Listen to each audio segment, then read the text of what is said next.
La conversation scientifique par Étienne Klein.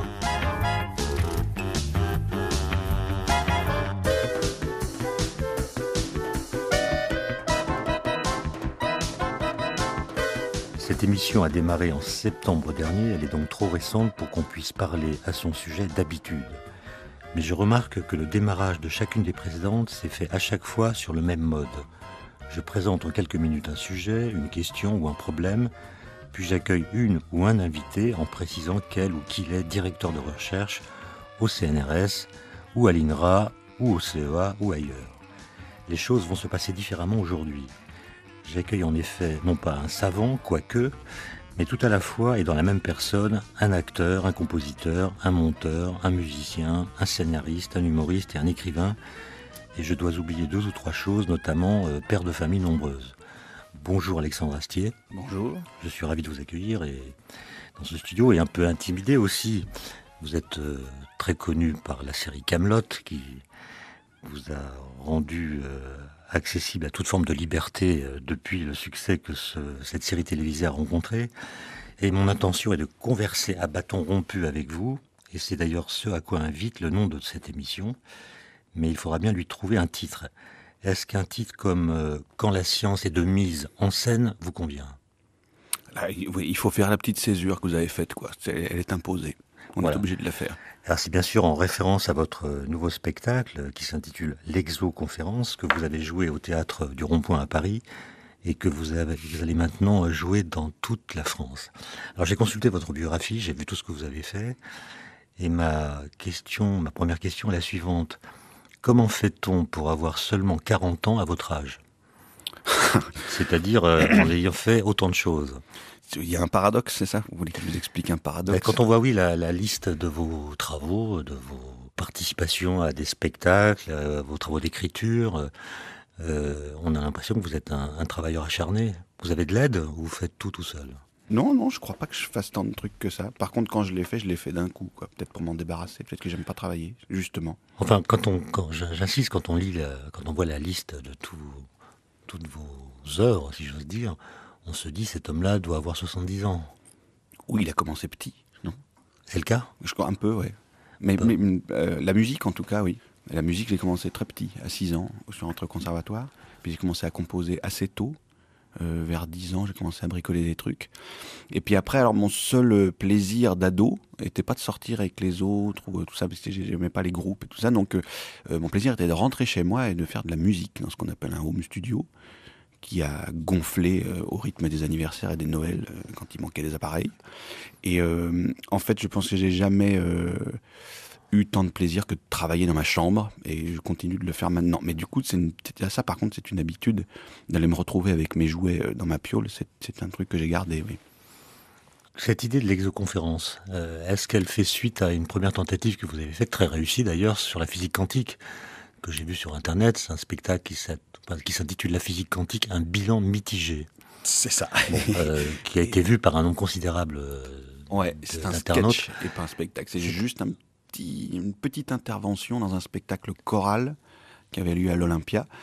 Le problème étant que mes confrères humoristes étaient venus faire des sketchs entre guillemets un petit peu plus classiques sur des sujets un peu plus attendus dans ce genre de rendez-vous, et je m'étais fait très très peur ce jour-là, parce que, cher Étienne Klein, vous n'êtes pas sans savoir que je ne sais absolument pas de quoi je parle quand il s'agit de physique quantique, donc je m'étais pointé sur scène. Alors justement, qu'est-ce qui vous a amené à la physique quantique, sachant que vous ne la connaissiez pas ? Comment s'est fait le contact ? Alors déjà parce que Feynman dit que les gens qui pensent savoir ce que c'est que la physique quantique, en fait, c'est pas normal.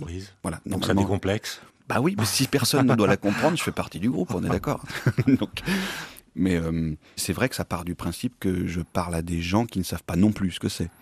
Donc en fait, on se retrouve entre nous, finalement. Le seul risque que j'avais à cette époque-là, c'était que vous soyez dans la salle, mais c'était pas le cas, donc tout va bien. Non, mais je l'ai vu après, j'ai vu qu'une erreur, c'est E égale H nu, qui est écrit E égale H-N. Parce que oui, je l'avais vu sur un truc. Mettre en caractère symbole, ça fait un caractère grec, nu à la place de N, et tout le reste est exact. Ah non, mais parce que je me renseigne quand même. Oui, c'est pour ça que je parlais de travail. Ça demande, j'imagine, pour écrire un tel sketch, un travail colossal. Ah ben, pour l'écriture, moi, triple, quadruple même. Il faut jouer, écrire, répéter. Oui, en revanche, il y a une petite chose que j'ai dans le coin de la tête, c'est là où en est le public vis-à-vis de tel sujet. A priori, là où j'en suis moi avant d'écrire, avant de chercher. Mais en fait, je fais ça pour tout, pas simplement ça. C'est-à-dire que si je fais un film sur un sujet, par exemple La Bête du Gévaudan, je suis en train d'écrire là-dessus et en train de faire des recherches. Ça n'a rien à voir avec la physique quantique. Absolument rien. Mais justement, je me décale du truc pour expliquer que simplement, avant d'écrire, j'en suis au niveau de Monsieur Tout-le-Monde. C'est-à-dire que j'ai des fantasmes peut-être sur la chose, je fais des erreurs, je crois ça, il y a un petit peu de complotisme là-dedans ou pas. Et en fait, en faisant des recherches, je m'éloigne de la vie de tout le monde pour faire un pas de plus. Et je pense que faire un film, faire une série, faire un spectacle, faire quoi que ce soit, c'est faire un pas de plus. Un pas de plus que celui qui va venir. L'exoconférence ou le sketch de la physique quantique dont vous parlez, c'est le pas de plus que j'ai fait, mais évidemment partant de zéro. Donc je me suis mis sur la marche 1. Et je pense que je me sers tout simplement de ce décalage pour... il suffit, normalement. Mais vous n'avez pas complètement répondu à la question. Qu'est-ce qui vous a mis en contact avec la physique quantique? C'est d'avoir lu Feynman? Tout le monde ne lit pas Feynman. Ce qui m'a mis en contact avec la physique quantique, très sincèrement, c'est l'agacement de ne pas la comprendre. Mais vous en aviez entendu parler, donc oui. De cette façon, vous la connaissiez, mais par quel biais? Alors, le problème, oui, j'ai toujours été intéressé. Je suis du genre, quand je prends le train, j'achète Science et Vie. Voilà. Voilà. Bon, non, mais si, quand même. J'ai un petit fond. J'ai toujours voulu être astronome quand j'étais petit. Pas trop pompier ni vétérinaire. Donc j'ai toujours su le nom des planètes, les trucs comme ça, d'amateur. Mais la physique quantique, quand elle se présente à vous dans des sujets, dans des bouquins, dans des magazines, dans des trucs comme ça, ça résiste. Et ouais, j'avoue que c'est très agaçant, cette physique quantique. Cette physique quantique, vous n'avez peut-être plus le souvenir de ce que ça fait à quelqu'un qui n'est pas... si, je vois bien l'effet que ça produit sur les étudiants. Je me souviens très bien de l'effet que ça a produit sur moi lorsqu'on en a parlé la première fois. Moi, j'en étais... Là, il faut bien comprendre que pour écrire l'exoconférence, moi, j'ai déjà fait un bond. C'est que la relativité, par exemple, j'avais jamais pigé du tout ce que c'était. La théorie de la relativité d'Einstein. Voilà, la dilatation des horloges, tout ça, le fait que notre temps était une convention et pas... C'est pas exactement ça, c'est pas tout à fait une convention, c'est simplement quelque chose qui existe pour chaque observateur, qui n'est pas universel. Non mais on est bien d'accord que... Bon, on va pas s'engueuler, mais non. On est bien d'accord que tout de même, on compte beaucoup sur l'apparente immédiateté de la vitesse de la lumière sur Terre pour convenir que c'est la même partout. Oui. C'est que quand on change d'échelle, après ça devient absurde. Mais nous, il y a une petite convention quand même. On vit dans la vie quotidienne, en tout cas, comme si le temps était newtonien, en effet. Universel, absolu, ce qui permet de prendre des rendez-vous. Exactement. Les particules ne pourraient pas prendre de rendez-vous. Chacune a son temps propre et les temps de l'une et de l'autre se décalent en fonction de leur trajet dans l'espace, ce qui fait qu'elles ne peuvent jamais convenir d'une heure de rendez-vous. Donc on est bien d'accord que dans nos vies, on n'a pas... On ne peut pas assister à la dilatation des horloges, à part avec les GPS ou les trucs. Ni à la physique quantique, c'est-à-dire que c'est la beauté de cette physique, c'est qu'elle ne se montre pas directement par l'observation courante et qu'il faut se décaler pour la découvrir. Mais est-ce que c'est normal, est-ce que c'est vrai qu'on devient fou à force de physique quantique? Je connais des contre-exemples, mais je connais aussi des exemples. D'accord. Il y a un petit risque quand même. Il y a un petit risque. Pas besoin d'une boule de cristal pour voir que la Terre tourne mal. Le monde appartient aux plus sages d'entre nous, les savants, les poètes et les fous.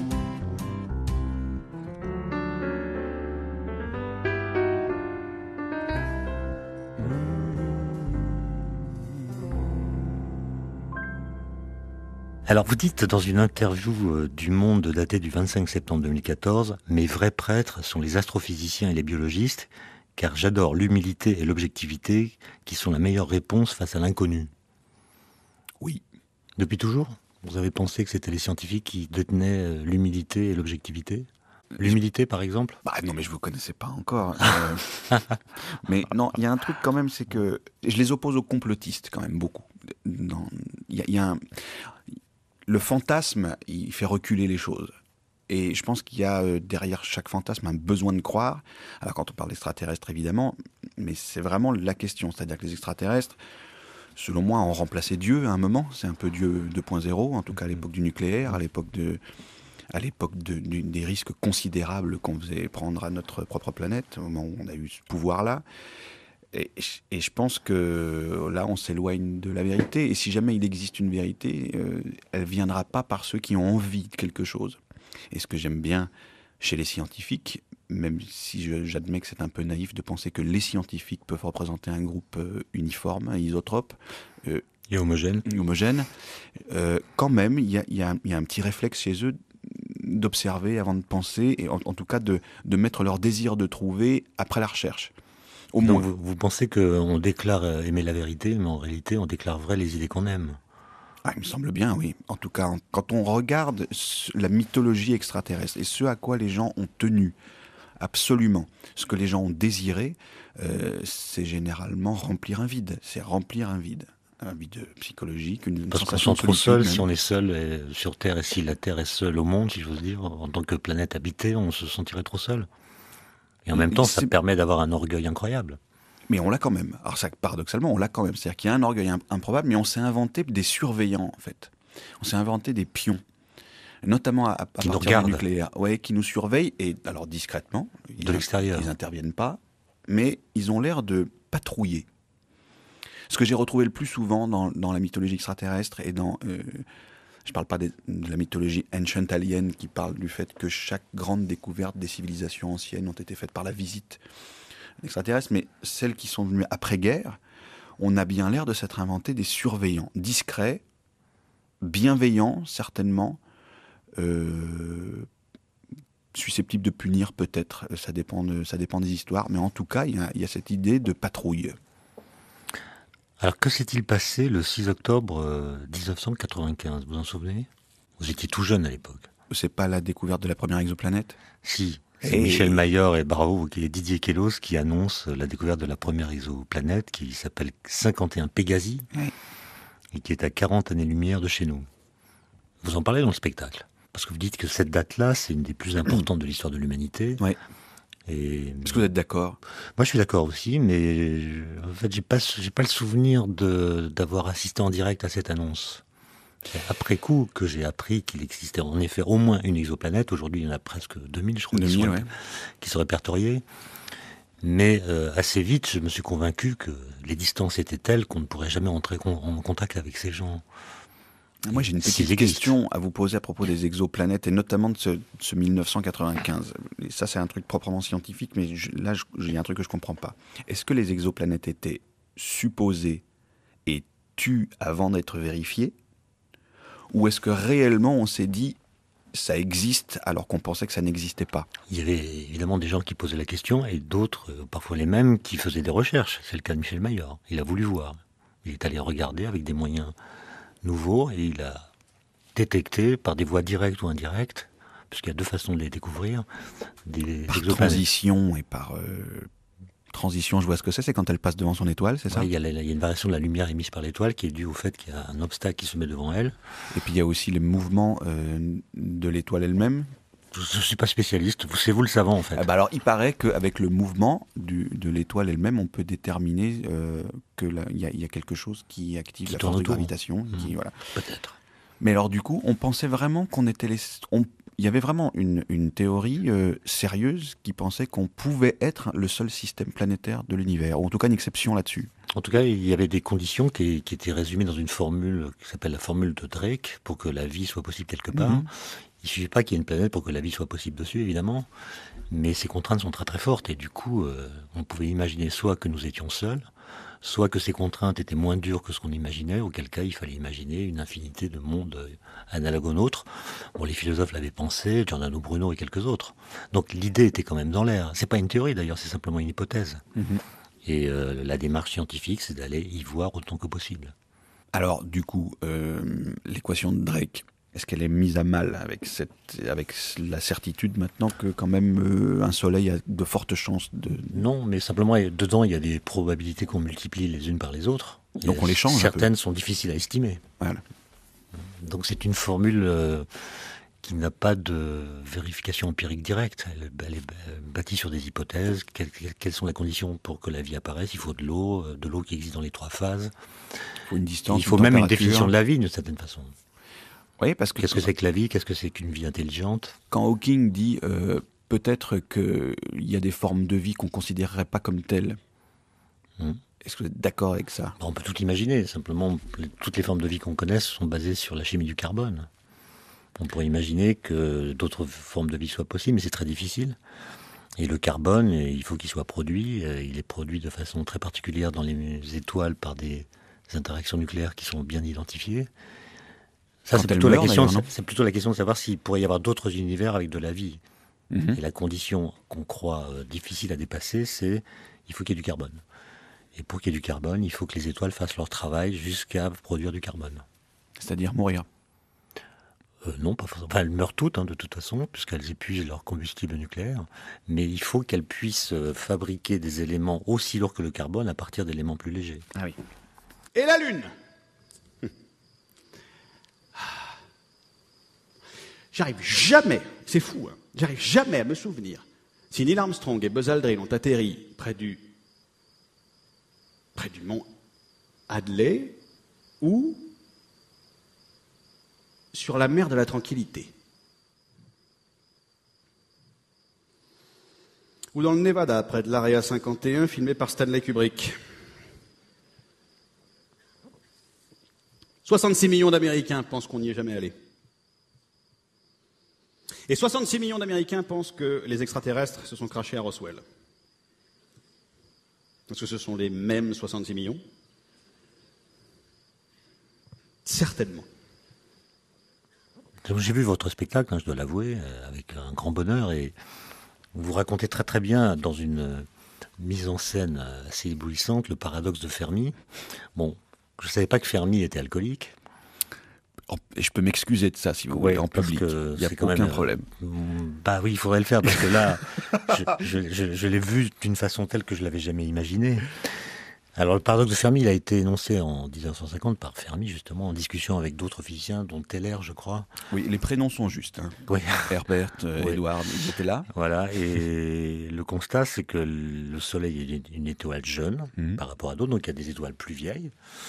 Et s'il y avait une vie extraterrestre intelligente, les gens qui ont pu apparaître dans ces autres systèmes auraient dû avoir le temps de nous coloniser, et donc les extraterrestres devraient être là. Voilà. Or, ils ne sont pas là.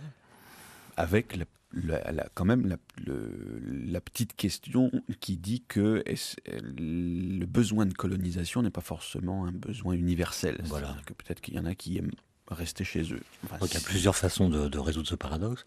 Je crois que l'un de ceux à qui Fermi l'avait expliqué, je crois que c'est Teller, avait répondu « Mais si, ils sont là, ce sont les Hongrois ». Tout de même, ce paradoxe de Fermi, il a donc, parce que c'est lui qui a un petit peu la base de l'équation de Drake aussi. Et en fait, ce paradoxe, il a gonflé après ce fameux événement. Mais quand les gens appellent, ont essayé de savoir ce qui s'était vraiment dit dans cette cafétéria de Los Alamos, ils s'en souviennent pas tellement, eux. C'est-à-dire que la réponse de ce fameux Herbert, c'est quelque chose comme « Oui, c'est possible. » Mais est-ce que Fermi l'a rédigé, ce paradoxe, ou non, pas là en tout cas. Il l'a rédigé après, mais non, c'est un journaliste qui l'a rédigé en premier. Qui l'a rapporté. Mais c'est eux, je pense, qui... Alors de là, est-ce qu'ils ont picolé Étienne Klein, je ne sais pas. Je ne peux pas vous dire oui ou non, mais après c'est mon boulot d'extrapoler. Mais là, franchement, c'était quand même dans une cafétéria.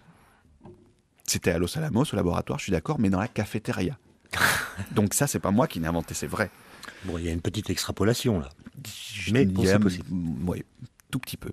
Alors, dans l'interview du Monde que je citais tout à l'heure, du 25 septembre, vous dites en conclusion « Piger où on est, ce n'est jamais chiant ». Je cite.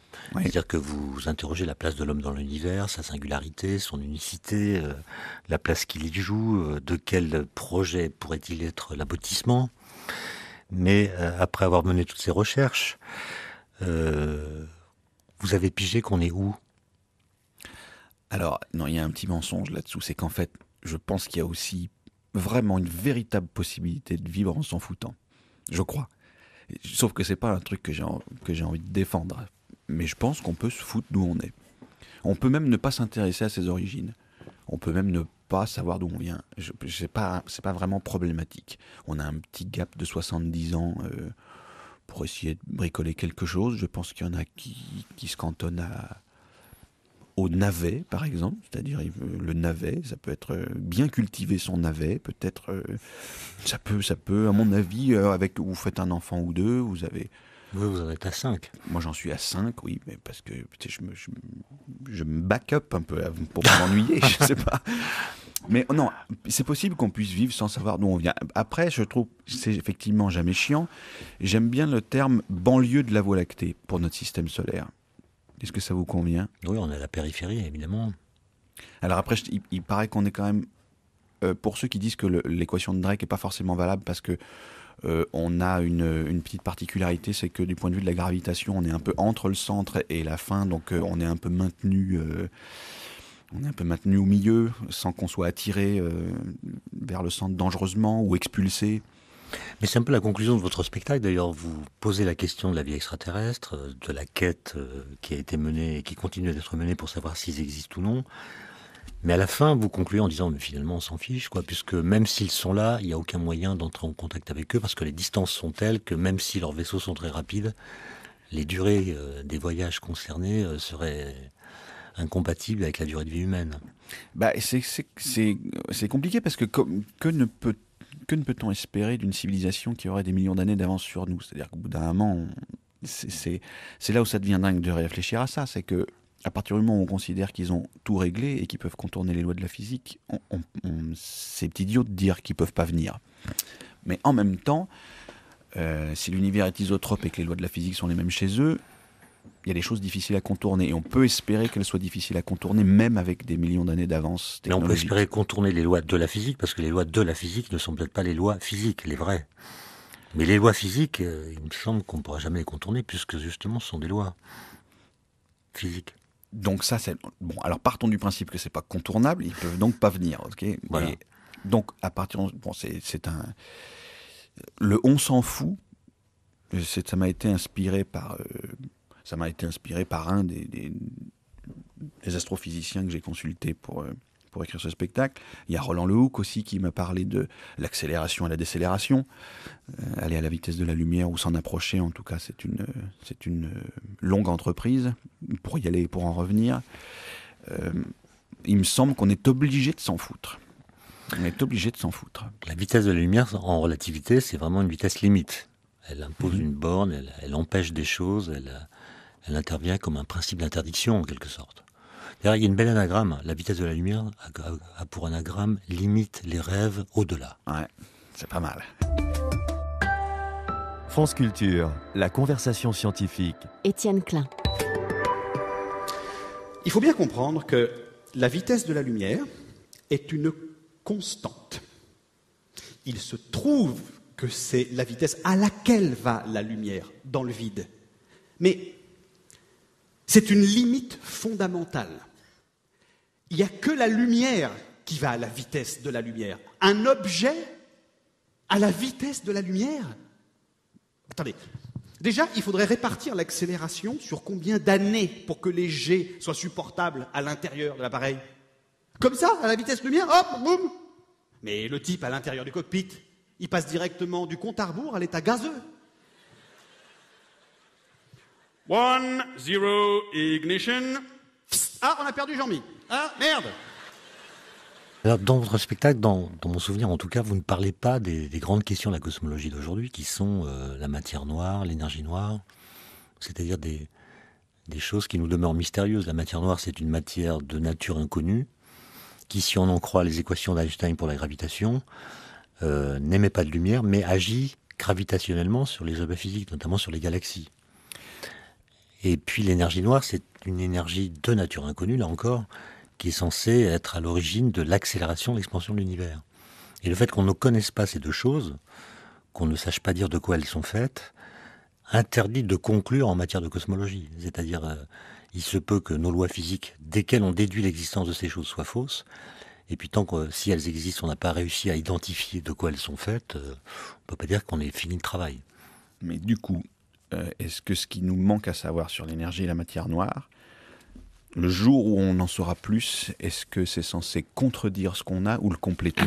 Ça dépend. Ah ouais. C'est-à-dire que quand il y a une contradiction entre, disons, ce que disent les lois physiques et ce qu'on observe, il y a deux solutions possibles. Soit les lois physiques sont fausses, soit il existe dans l'univers quelque chose qu'on n'a pas encore identifié, qui, s'il existait, rétablirait l'accord entre la théorie et l'observation. C'est-à-dire que normalement, il devrait y avoir autant de matière noire que de... Non, c'est pas une question de quantité, c'est que quand on regarde la dynamique des galaxies, on voit qu'elle est impulsée par des masses plus importantes que les masses que l'on qui voit. sont autour. Et donc on dit qu'il doit y avoir de la masse supplémentaire, de la matière noire, qui n'émet pas de lumière, mais qui agit par le biais de la gravitation sur les galaxies. Et donc ça se déduit du calcul. Il manque quelque chose pour que les équations soient conformes à ce qu'on observe. Donc on met dans les équations plus de masse que celle qu'on voit, et on se demande ensuite de quoi est faite cette masse. On peut aussi dire, mais finalement les lois sont fausses, il faut en trouver d'autres, et comprendre la dynamique des galaxies sans invoquer l'existence d'une matière supplémentaire. Donc la matière noire n'a jamais été observée. Pour l'instant, non. Elle a été rajoutée au calcul. Elle est rajoutée dans les équations pour que les équations soient valides. Et elle est là pour empêcher quoi, cette Elle est hypothétique pas là pour matière quelque noire chose, elle est là. Si elle est là, elle est là. Non, mais elle explique que quoi, que les galaxies ne se... Que la gravitation que subissent les galaxies est plus importante que celle qui vient des masses visibles qu'elles contiennent. D'accord. Et l'énergie noire, c'est un peu la même chose, au sens où c'est le même genre de problème. C'est-à-dire que l'expansion de l'univers s'accélère, on le sait depuis plus d'une dizaine d'années. Et le moteur de cette expansion s'appelle l'énergie noire, on ne sait pas ce que c'est. Il y a évidemment pas mal d'hypothèses qui sont discutées. Mais le fait de dire qu'elle existe s'appuie sur la foi qu'on a dans le fait que les équations d'Einstein pour la gravitation sont les bonnes. Alors, est-ce que Einstein est toujours une chose sur laquelle on peut compter aujourd'hui, là, quand on se parle maintenant, là? Alors, Einstein ou ses théories? Ces théories. La relativité, Ça tient. ça tient, c'est la théorie cadre de l'espace-temps pour toutes les interactions. Il n'y a pas un type qui est sorti. Parce que vous savez quand même que sur Internet, on trouve des gars qui contredisent tout ça. Non, bien sûr, mais... Non, mais vraiment, sérieusement, Oui, bien des sûr. gars qui disent bon, non, Einstein, c'est fini, tout ça. Ben oui, moi je connais pas de physicien travaillant dans un laboratoire qui utilise pour décrire l'espace-temps une autre théorie que la théorie de la relativité restreinte, qui est à la base de, par exemple, le modèle standard de la physique des particules. Donc elle supporte aussi toutes les nouvelles choses. C'est-à-dire qu'elle a résisté à toutes les découvertes. Oui. Et au XXe siècle, il y a eu énormément de découvertes, il y a eu très peu de révolutions. Les révolutions, c'est la mécanique quantique, c'est la relativité restreinte, la relativité générale, et depuis, toutes les découvertes s'insèrent dans ces cadres qu'on élargit, qu'on comprend autrement, mais qu'on ne modifie pas dans les principes. Est-ce que c'est exact, j'en profite que vous êtes là. C'est hein. qui pose les questions là Bah, je vais en poser une petite. Est-ce que c'est exact que Einstein a rajouté une fausse constante dans ses calculs pour éviter de constater l'expansion de l'univers? Oui, en 1917, il a rajouté en effet une constante qu'on appelle la constante cosmologique. Quand on lui a signalé qu'il n'existait pas de solution stationnaire de ces équations pour l'univers, il a ajouté une constante qui agit comme une antigravité. Donc la gravité a tendance à rapprocher les galaxies, et la constante cosmologique, si elle a le bon signe, c'est une sorte de dilatation de l'espace vis-à-vis de l'espace, et donc il y a un effet qui compense l'effet attracteur de la gravitation. Et si on règle bien cette constante, si on lui donne la bonne valeur, on a un univers stationnaire. Mais alors, du coup, est-ce que c'est simplement, une constante? il a renoncé à cette constante en 1931, il a dit j'ai fait une grosse bêtise. Ah, mais c'était tard. Oui, mais c'est après qu'on ait expérimentalement vérifié l'expansion de l'univers, grâce au télescope qui était utilisé par le physicien Hubble. Mais alors, du coup, Mais aujourd'hui, la constante cosmologique est réapparue, et elle pourrait d'ailleurs constituer l'énergie noire. la même? Oui, celle-là. Donc, est-ce que notre énergie noire, c'est pas un peu une constante cosmologique? Est-ce que c'est pas un truc qu'on rajoute parce qu'on comprend pas? Ou est-ce que c'est pas un truc qu'on rajoute exactement parce que on voudrait pas casser le schéma de la cosmologie qu'on a aujourd'hui? Disons qu'il n'y a aucune raison de le casser a priori. On l'adapte et on voit si on peut le sauver grâce à cette adaptation. C'est ce qu'il a fait. Il y a des cosmologies avec constante cosmologique, il y a des cosmologies sans. Et ensuite, il faut tenir compte des contradictions qu'il peut y avoir entre la physique quantique et la relativité générale. Bon, là, ça devient un peu plus compliqué. Il y a des gens qui contestent l'idée que l'énergie noire puisse être la constante cosmologique, d'autres pensent que c'est l'énergie du vide. Donc il y a des débats qui sont compliqués par le fait que les concepts qu'on trouve en relativité générale ne sont pas transposables en physique quantique, puisque les principes de ces deux théories, qui sont les piliers de la physique d'aujourd'hui, ne sont pas forcément compatibles. Et donc on n'a pas forcément le droit de transporter un concept qui vient de l'une vers l'autre et réciproquement. Donc il y a un gros travail critique à faire sur les concepts de la physique d'aujourd'hui. Donc il y a débat. Donc il y a débat. Bon, il y a débat. Il y a un manque de données qui empêche de conclure par l'expérimentation ou par la comparaison entre les hypothèses qu'on fait et les observations qu'on peut effectuer par ailleurs. Alors, puisque c'est quand même à moi de poser les questions, j'ai lu que, et vous l'avez rappelé tout à l'heure, que Alexandre Astier, vous vous intéressez maintenant à la bête du Gévaudan. Alors comment ça naît ces idées celle de Kaamelott, par exemple, de raconter l'histoire des chevaliers de la table ronde, puis faire un spectacle sur la physique quantique, puis un autre sur les exoplanètes, puis un autre sur la bête de Gévaudan, puis un autre sur Bach. Ça naît comment ? Je me sers de mon métier pour régler mes problèmes de gamin, en fait. Je pense que petit à petit, je m'attelle à toutes les choses qui m'ont animé quand j'étais petit. Pour des différentes raisons, mais je pense que c'est les sujets auxquels je crois. Et puis c'est surtout, je pense que c'est les sujets dans lesquels je suis capable de verser une motivation suffisante pour faire tout ce bazar. La bête du Gévaudan, c'est... pour prendre cet exemple-là, c'est parce que je viens du Gévaudan. Les Astiers sont du Gévaudan depuis toujours. Enfin, ça s'appelle la Lozère maintenant, mais c'est le Gévaudan.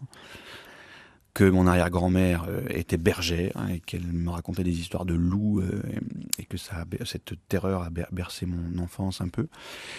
Et au-delà du fait qu'effectivement la bête du Gévaudan qui s'est passée complètement dans ce berceau-là est tout de même un fait divers, un de nos faits divers les plus incroyables qui nous soit arrivé, quoi. Et il y a encore, beaucoup de gens enquêtent, beaucoup de gens ont des théories. C'est une mythologie qui a suivi les âges. À l'époque où la bête pouvait être divine, ça a été un diable. Aujourd'hui, où le loup est un animal à protéger et où la bête est l'homme, les théories qui circulent sur la bête du Gévaudan culpabilisent beaucoup l'homme et on en fait un serial killer et tout ça. Donc voilà, c'est un sujet passionnant qui m'a fait rencontrer des éthologues, des zoologues, des spécialistes de Versailles et de l'Ancien Régime et de... Et ça va donner quoi? Un spectacle, une conférence? J'espère un film. Un film. Parce que l'exoplanète, je ne sais pas comment l'appeler, c'est un spectacle qui invente une nouvelle façon de parler de la physique. C'est pas une conférence, c'est pas... C'est flatteur de votre part, mais vous êtes non, sûr c'est un nouveau genre. Ça ne ressemble à rien que j'ai pu voir ailleurs. L'exoconférence, c'est pas complètement comique, il y a aussi des moments de gravité, des moments de poésie, des moments d'interrogation métaphysique. Et en même temps, on apprend beaucoup de choses. Enfin, je pense que beaucoup de spectateurs apprennent des choses. Vous n'avez rien appris, Étienne Klein. Si, moi j'ai appris des choses sur l'histoire des extraterrestres tels que représentés dans les bandes dessinées. Ah, oui. Il y a la notion de spectacle, c'est-à-dire que je pense que quand j'écris, j'ai des notes, des sujets, même des fois des photos, des trucs dont je sais que je voudrais parler en gros, quoi. Et ça, en fait, ça me prend 98% du temps que je passe à concevoir le truc. L'écriture en elle-même, de ce que vous avez entendu, c'est en quelques jours. C'est vraiment la dernière étape de bon, bah allez, faut que je lâche. Faut que j'arrête l'étude. Faut que j'arrête une angoisse suprême. Oui, parce que ça meurt à ce moment-là. Je sais pas si vous avez déjà fait du pain, Étienne Klein. Du pain, jamais. Jamais. Si vous essayez un jour de faire du pain et que vous vous intéressez à une mécanique qui est assez sympa, ce qui est la levure et les levains, vous constatez qu'en fait, le pain, c'est amusant à faire avant qu'il cuise. Quand il cuit, vous tuez la levure. C'est-à-dire qu'il s'arrête à ce moment-là. Alors effectivement, c'est le moment où vous allez pouvoir le donner à manger, ça c'est clair. Mais c'est quand même pour ça qu'on le fait. C'est quand même pour ça qu'on le fait, mais c'est pas ça qui est le plus marrant. Et je pense que dans mon métier, il y a un petit peu de ça. C'est-à-dire que j'aime beaucoup jouer. J'aime beaucoup aller jouer l'exoconférence. Mais l'étude, à un moment, s'arrête. C'est-à-dire qu'au moment ça veut dire que les dates du spectacle sont fixées avant que vous l'ayez terminé. Ah mon Dieu, oui. Et donc il s'écrit combien de temps avant la première représentation? Vous voulez dire le spectacle lui-même? Oui. Quelques jours. Quelques jours. Ça doit être atroce. Ouais. Quasiment pas de répétition. C'est marrant, je sens dans votre œil je sens que vous savez exactement de quoi vous parlez. Oui, les articles, les bouquins à rendre, oui. Il y a une espèce de panique que je reconnais. Oui, ou les émissions de radio. Ou les émissions de radio, par exemple, ouais. Voilà, bon, j'ai décidé de faire comme ça. J'ai décidé de pousser au plus loin et le plus longtemps possible le fait que je ne sais pas ce que je vais dire, parce que c'est le moment que je préfère. Quand il faut que je me décide à savoir ce que je vais dire, il y a un petit abandon, un petit accouchement, appelez-le comme vous voulez, je ne sais pas trop. Et c'était déjà le cas pour Kaamelott, qui est Ouais. C'est la veille. C'est écrit le l'épisode soir même, du lendemain. voire le matin même. Pas la structure. La structure, elle est faite avant. Les arches principales, la saga elle-même, elle est fixée. Et puis les personnages, je les connais. Mais en plus, comme j'écris pour des comédiens, j'écris pas des personnages, j'écris pour des acteurs. Si j'ai pas Il faut l'acteur écrire qui va faire- votre propre rôle, c'était le roi Arthur, plus le rôle des autres, Ouais. le jour même. Ouais, Et ils ou- doivent l'apprendre. Ou la veille. Ah, par contre, ils l'ont le matin quand ils se font maquiller. Ça, c'est le deal. Oui. Eux aussi, d'ailleurs, ils avaient une petite panique. Je peux comprendre ça. Mais c'est le jeu. On sauve pas des vies en même temps. Et est-ce que ça vit encore, Kaamelott? Il y a une suite Oui, ça va venir un jour. Il va y avoir des films. Ouais. La suite de l'histoire se déroule notamment au cinéma. Ça m'invite à reposer la question que je posais tout à l'heure, Alexandre Astier. Comment faites-vous pour avoir seulement 40 ans à votre âge? Mais c'est dingue ça. Mais surtout d'entendre ça de quelqu'un qui n'a tout de même pas chômé. Oui, mais je suis beaucoup plus vieux que vous. Vous avez fait tellement plus. De quoi on parle? Il y a 16 ans d'écart. Vous avez 16 ans de travail en plus. Qui passe d'ailleurs pour 30. Donc posez-vous la question. C'est la relativité encore. C'est la dilatation des horloges. Peut-être que, en fait, il faudrait quoi? Il faudrait travailler en descendant vers le centre de la Terre pour gagner du temps. Oui, il y a un peu plus de gravité, oui, mais ça ne va pas changer pas beaucoup tout, de non choses. Parce que la Terre, c'est pas beaucoup de masse. Alors il faudrait quoi? Plutôt tourner autour de la Terre très Je rapidement? ne sais pas, ne me posez pas des questions comme ça à brûle pour point. Ok. Bon, Dans notre référentiel propre, ça ne va rien changer. Oui, je sais bien, mais enfin, le problème, c'est que les vitesses sont. Il faut toujours qu'il y ait des observateurs. C'est quand même dingue cette histoire. On est toujours dans un référentiel. Oui, un référentiel, ça ne veut pas dire un observateur conscient, ça peut être simplement une particule qui a une masse. Ça constitue un référentiel pour lequel on peut définir ce qu'on appelle un temps propre. Oui, c'est-à-dire qu'en fait, on est bien d'accord que si un type il porte une horloge, une grande horloge, et qu'il est sur un tapis roulant, c'est celui qui n'est pas sur le tapis roulant qui va constater qu'elle va moins vite que Le la fait sienne. que l'horloge soit en mouvement ne va rien changer pour elle. Pour l'horloge elle-même. Ouais. Le mouvement est comme rien, disait Galilée, qui a inventé le principe de relativité que reprend Einstein. C'est-à-dire quand vous êtes en mouvement, tout se passe comme si vous n'étiez pas en mouvement. Et c'est d'ailleurs ce qui vous permet de prendre le train. Si les lois physiques dans le train étaient différentes de ce qu'elles sont sur le quai de la gare, les voyages seraient plus agités. Oui. Alors là, il se passe dans un wagon qui roule à vitesse constante, en ligne droite, il se passe les mêmes choses au bar du TGV que au buffet de la cafétéria de la gare. Donc le fait d'être en mouvement ne change rien. Et ce que dit la relativité, c'est que chaque observateur ou chaque référentiel doté d'une masse se voit doté d'un temps propre qui n'est pas affecté par les mouvements qu'il peut avoir, puisque dans son référentiel il est immobile, et ce temps propre va se désynchroniser du temps propre des autres observateurs qui sont en mouvement par rapport à lui. Donc on est d'accord que mon spectacle est totalement faux du coup. Mais non, j'ai pas trouvé qu'il y avait d'erreur. Par contre, dans beaucoup d'ouvrages, on trouve une erreur. On dit par exemple, la relativité dit que la vitesse d'écoulement du temps dépend de la vitesse de l'observateur dans l'espace. Or, la vitesse d'écoulement du temps, d'abord, c'est une notion qui n'a pas de sens, puisqu'une vitesse, c'est une dérivée par rapport au temps.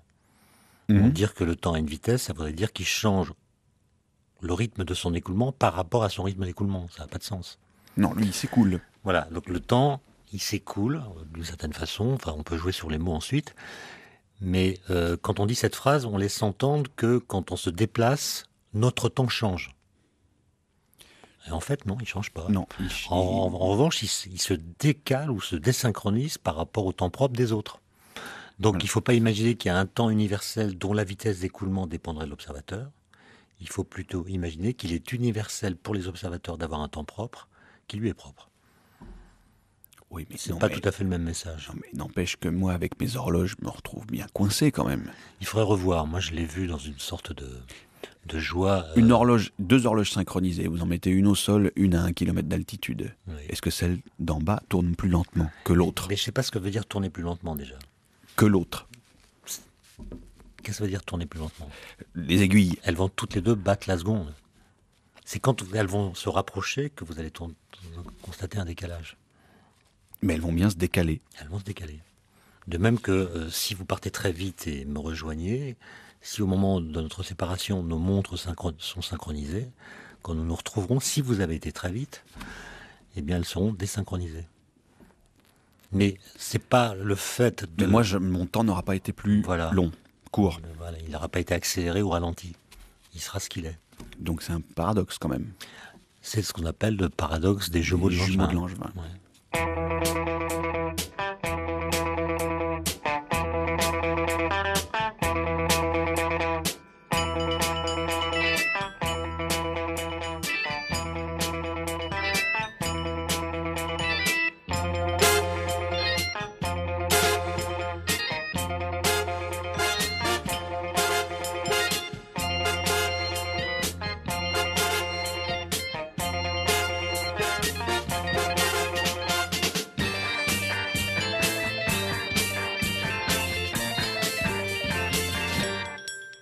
Alexandre Astier, je voulais vous poser une question à propos des relations que vous avez avec les scientifiques ou les spécialistes que vous rencontrez pour élaborer vos spectacles. Il s'agit d'astrophysiciens pour l'exoconférence, peut-être d'autres spécialistes pour la bête de Gévaudan.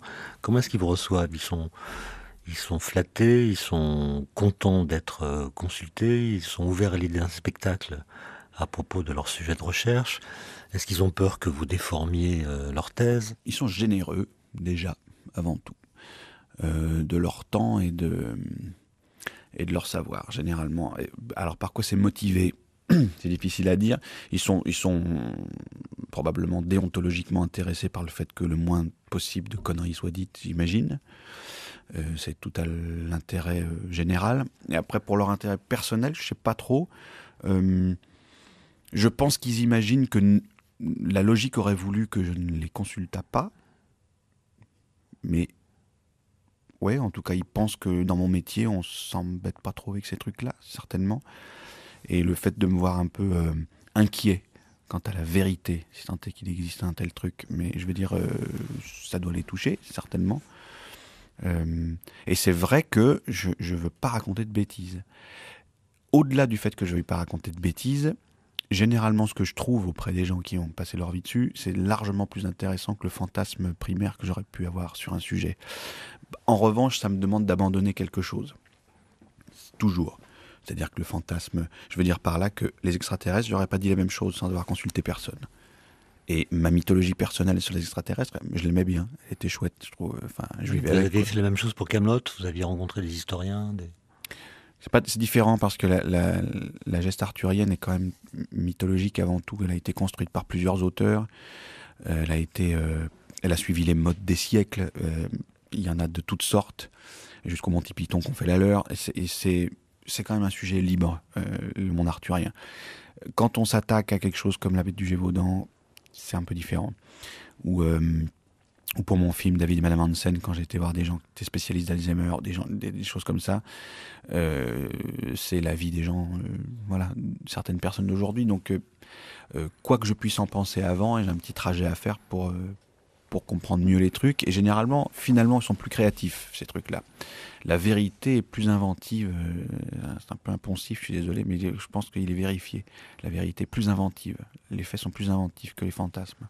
Bon, on sent bien, Alexandre Astier, que vous êtes curieux de ce qu'ils savent, mais est-ce que réciproquement, eux ne sont pas curieux de rencontrer le roi Arthur ? Peut-être, mais à la limite, si le fait d'avoir fait le roi Arthur me permet d'intéresser ces gens-là et donc de leur soutirer des informations, est-ce que c'est pas du donnant-donnant ? Ça sera le mot de la fin. Merci Alexandre Astier pour cette conversation dont j'avais annoncé qu'elle serait à bâton rompu et je crois qu'on a tenu l'engagement. Il me semble, oui. On aurait peut-être pu se battre physiquement, mais à la radio, ça n'a pas beaucoup d'intérêt, on est d'accord ? Non, et puis j'étais pas du tout partisan de cette option. Bon. C'était La Conversation scientifique par Étienne Klein, avec la collaboration de Catherine Madure, à la technique Claire Levasseur et à la réalisation François Connac.